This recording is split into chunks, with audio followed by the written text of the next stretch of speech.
నమస్తే, welcome to red TV. నేను పద్మిని. ప్రస్తుతం మనతో పాటు ప్రముఖ ఆధ్యాత్మికవేత్త, న్యూమరాలజిస్ట్ స్రవంతి గారు ఉన్నారు. మాట్లాడదాం. నమస్తే అండి. నమస్తే అమ్మా. ప్రతి ఒక్క మనిషికి ఏదో ఒక సమయంలో విపత్కరమైన పరిస్థితులు ఎదురవుతూ ఉంటాయి. ఏంట్రా భగవంతుడు, సడన్గా ఏంటిది ఇలా వచ్చేసింది, మీద పడిపోయాయి అని అనుకుంటూ ఉంటాం. దాన్ని అధిగమించిన తర్వాత అమ్మయ్య ఎంత కష్టం తీరింది అనేది కూడా అనుకుంటూ ఉంటాం. కానీ అధిగమించే ఆ క్రమంలో చాలా మానసిక వేదన, ఇప్పుడు డబ్బుకు సంబంధించిన సమస్య అయితే ఇంకా దానికి చెప్పనే అవసరం లేదు. డబ్బు పుట్టదు ఒక్కొక్కసారి, అయితే అవసరం తీరదు. ఇలా విపత్కరమైన పరిస్థితుల నుంచి బయటపడాలంటే ఏదైనా పవర్ఫుల్, అంటే ఒక రామ బాణంలా పనిచేసే సిచ్యువేషన్ ఏదైనా ఉందా? మనము అంటే ఎప్పుడు కూడా నాకు ఇప్పుడు ఈ మధ్య వచ్చే కాల్స్ కూడా ఎట్లా అంటే, మేము అసలు చాలా సమస్యల్లో ఇరుక్కుని పోయి ఉన్నాము, కూరుకొని పోయి ఉన్నాము, బయట ఎలా పడతామో కూడా మాకు అర్థం కావడం లేదు. అనేక రకమైన సమస్యలు ఉన్నాయి. పిల్లాడు అక్కడ ఎంఎస్కి వెళ్ళాడు, జాబ్ రావడం లేదు. పిల్లకి ఏమైనా మ్యారేజ్ చేద్దామంటే సంబంధం కుదరట్లేదు. ఏదేసినా కూడా ఒక ముందు అడుగు వేద్దాం అనుకుంటే ఒక 10 అడుగులు వెనక్కి పడుతున్నాయి మావి. ఎట్లా మమ్మల్ని ఎలా ఏం చేయమంటారు మాకు అర్థం కావడం లేదు. పోనీ ఏమైనా గబుకుని సరే కరెక్షన్ తీసుకుందాము అంటే కూడా ఫైనాన్షియల్ బర్డెన్, ఇప్పుడు ఈ కరెక్షన్ అవసరమా అనిపించేంతగా ఉంటుంది. తప్పదు, అలాంటి సమస్యల్లో ఉంటారు. ఆ సమస్య ఉన్నప్పుడు కరెక్షన్ చేయించుకోవాలన్న ఆలోచన కూడా రాదు కదా? రాదు. ఒకవేళ చెప్పినా పాపం అనిపిస్తుంది, ఈ డబ్బులు పెట్టుకునే బదులు ఇల్లు గడిచిపోతుంది కదా అని అనుకునే ఉంటాయి. అలాంటివన్నీ కూడా నేను కూడా చవి చూసాను. కాబట్టి నేను చెప్తున్నాను, lotus, switch word lotus, LOTUS, lotus. ఆ లోటస్ లోటస్ లోటస్ అనుకుంటే మీరు ఎలాంటి సందర్భంలో ఉన్నా, ఎలాంటి సమస్యల్లోంచైనా కూడా మీరు తొందరగా బయటపడతారు తప్పకుండా. మీరు దేవతా శక్తుల్ని చూస్తే కనుక అందరూ చక్కగా అదేంటి పద్మంలో కూర్చుని ఉంటారు. అవునా? తామర పూల చక్కగా లక్ష్మీదేవి, అదేంటి విష్ణుమూర్తి, బ్రహ్మ నాభి నుంచి వచ్చినప్పుడు కూడా కమలంని కనపడుతుంది. అవునా? సో ప్రతి దగ్గర ప్రతి దైవము అనే మాటల్లో తామర పువ్వుకి ఒక విశిష్టమైన స్థానం ఉంది అని మనం చెప్పుకోవచ్చు. అండ్ సూర్యుడికి చాలా ప్రీతిపాత్రమైనది సూర్యోదయానికి తామర పువ్వుకి. మీరు సూర్యుడు ఎలా వికసిస్తూ ఉంటే తామర పువ్వు అంతా వికసిస్తూ ఉంటుంది అనమాట పొద్దున్న పూట. అలానే కలువ పూలేమో సాయంత్రం పూట వికసిస్తాయి. సో తామర పువ్వుకి చాలా ఉంది. ఇంకోటి, మనకి జీవన విధానంలో మనం జీవితంలో ఎలా మనం బ్రతకాలి అనేది తామర పువ్వును చూస్తే తెలుసుకోవచ్చు. మనం బురదలో పుట్టినప్పటికీ అవును, ఇంత బురదలో ఉంటుంది, ఇంకా మనం తీస్తే బురద అనేది దానికి అంటదమ్మా. అసలు నిజంగా నాకైతే భలే అనిపిస్తుంది. మనం మామూలుగా చూడండి, ఈ ఆకూరలు అవి తెచ్చుకుంటాం, ఎంత ఒక్కొక్కసారి ఇసుక కొత్తిమీరలో అయితే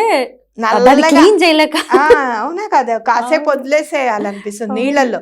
చాలా మంది అంటారు, మీరు కట్ చేసేసి అలా వదిలేస్తే విటమిన్స్ అంతా దాంట్లో ఉన్నదంతా పోతుందండి అని అంటారు నీళ్ళల్లో కొంచెం. కానీ నానబెట్టాల్సిన పరిస్థితి ఇప్పుడైతే ఒక్కొక్కసారి ఆకుకూరలైనా ఏమైనా కూడా. అలాంటిది అంత బురదలో ఉండి ఇంత కూడా అంటుకోదే అసలు అని ఒకటి.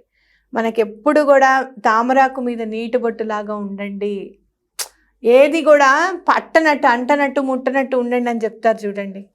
చాలా క్లిష్టమైన పరిస్థితుల్లో నేను తామరాకు మీద నీటిబొట్టులో ఉన్నాను వాళ్ళ దగ్గర అని మాట నానుడిలో ఉంటుంది. అంటే ఏం పట్టనట్టుగా తప్పించుకొని వచ్చేసాను అని చెప్పడానికి అనమాట. సో ఇలా మన దైనందిన జీవితంలో కూడా తామరాకుకి తామర పువ్వుకి అంత విశిష్టత ఉంది. దేవుణ్ణి మనం వినాయకుడు పూజ చేసేటప్పుడు కూడా చక్కగా తామర పువ్వు తీసుకొని వచ్చి పూజ చేస్తాం. కాబట్టి లోటస్ అన్న మాటని పదే పదే అనుకోండి, లోటస్ లోటస్ లోటస్ లోటస్ అని అనుకోండి. అలా మీరు కష్టాల ఊబిలో ఉన్నారు అని అంటే అందులో నుంచి బయటికి రావడానికి చాలా మీకు వెంటనే వస్తుంది అనమాట. అలానే వాటర్ ఎట్లా తీసుకుంటుంది అనేది మనకి అర్థం కాదు.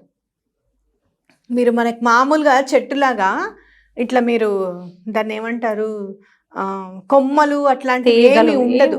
లోపలికి ఎక్కడో దర్బల్లాగా ఉంటుంది. మీకు తామర పువ్వు చెట్టు కూడా చూస్తే కూడా ఎక్కడో లోపలికి ఉంటుంది. మీకు వాటర్ అది కూడా ఇట్లా మీరు ఎప్పుడైనా తామర పువ్వు తెచ్చినప్పుడు దాన్ని ఇట్లా తొడిమి ఇట్లా తీసి ఇట్లా అంటే జిగురులాగా వస్తుందమ్మా అవును. 4-5 రోజులు అయినా కూడా. అవును. అంటే ఏంటంటే తక్కువ వాటర్ తీసుకుంటూ బ్రతికేయగలుగుతుంది అనమాట. అంటే నేచర్ చాలా సపోర్ట్ చేస్తుంది లోటస్ కి అని మనం చెప్పుకోవచ్చు. మామూలుగా చూడండి చెట్లకు నీళ్లు 4-5 రోజులు పోయకపోతే ఎండిపోతాయి కదా, డల్ అవుతాయి ఆకులు అవి కూడా. మళ్ళీ మనం నీళ్లు పోయంగానే విచ్చుకుంటాయి. అట్లా ఎటువంటి బురదలో ఉన్నా కూడా మరి ఏ నీరు తీసుకొని ఉంటుందో, ఎట్లా బ్రతుకుతుందో, అవునా కాదా? సో నేచర్ కూడా బాగా హెల్ప్ చేస్తున్నట్టు. అందుకని మనం ఆ లోటస్ లోటస్ లోటస్ అంటే నేచర్ కూడా మనకి హెల్ప్ చేస్తుంది అని మనం చక్కగా చెప్పుకోవచ్చు అనమాట.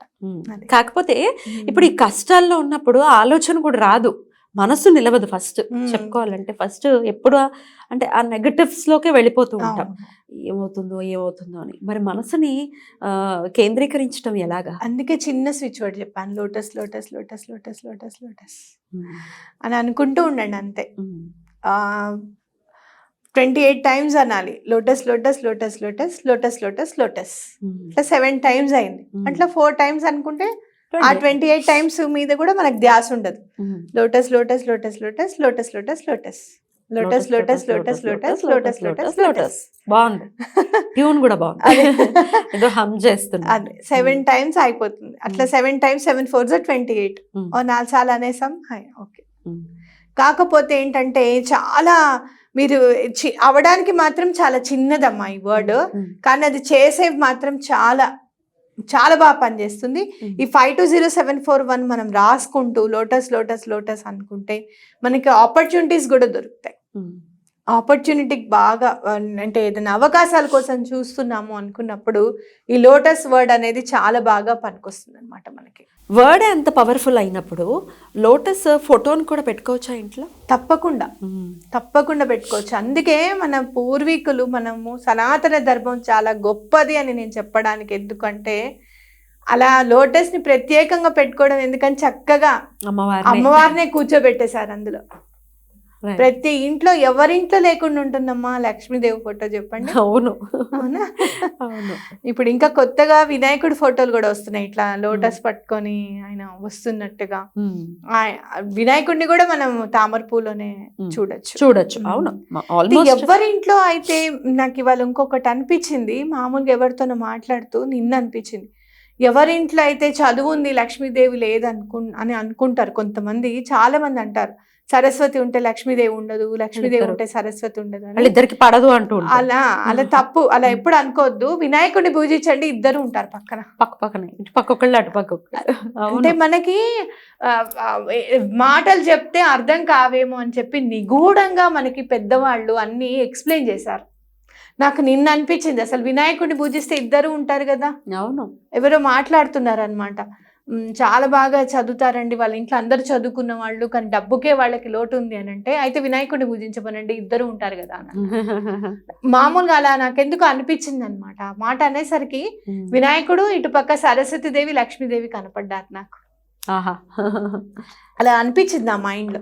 కాబట్టి విఘ్నేశ్వరుడిని పూజించండి. అప్పుడు ఏమవుతుంది, మీకు ఈ లోటస్ లోటస్ లోటస్ అనుకుంటూ వినాయకుడిని పూజించారనుకోండి, ఆబ్స్టికల్స్ అన్ని తొలగిపోతాయి. అంటే అడ్డంకులు అనేవి తొలగిపోతాయి జీవితంలో, తప్పకుండా తొలగిపోతాయి. విఘ్నాలన్నీ తొలగిపోతాయి, అడ్డంకులన్నీ తొలగిపోతాయి, చక్కగా దారి దొరుకుతుంది అనేది మనం ఖచ్చితంగా చెప్పచ్చు ఈ మాట. అద్భుతం. లక్ష్మి లక్ష్మి లక్ష్మి కాదు, ఫస్ట్ సరస్వతి ఉండాలి. జ్ఞానం ఉంటే లక్ష్మి ఆటోమేటిక్ గా వచ్చేస్తుంది. సో నాకు అదే అనిపిస్తుంది, టైం వేస్ట్ చేస్తూ ఉంటారు. విద్యాలక్ష్మి అంటే ఆవిడే కదా. అదే టైం వేస్ట్ చేస్తుంటా ఈ ఫోన్ ఫోన్ ఫోన్ అని చెప్పి. ఎంతో కొంత ఏదో ఒకటి తెలుసుకునే ప్రయత్నం చేస్తే వాల్యూ పెరుగుతుంది మనిషికి. వాల్యూ పెరిగితే డబ్బు వస్తుంది ఆటోమేటిక్ గా. సో సరస్వతే ముఖ్యం. జై Vagdevi. Thank you so much అక్క. నమస్తే. నమస్తే.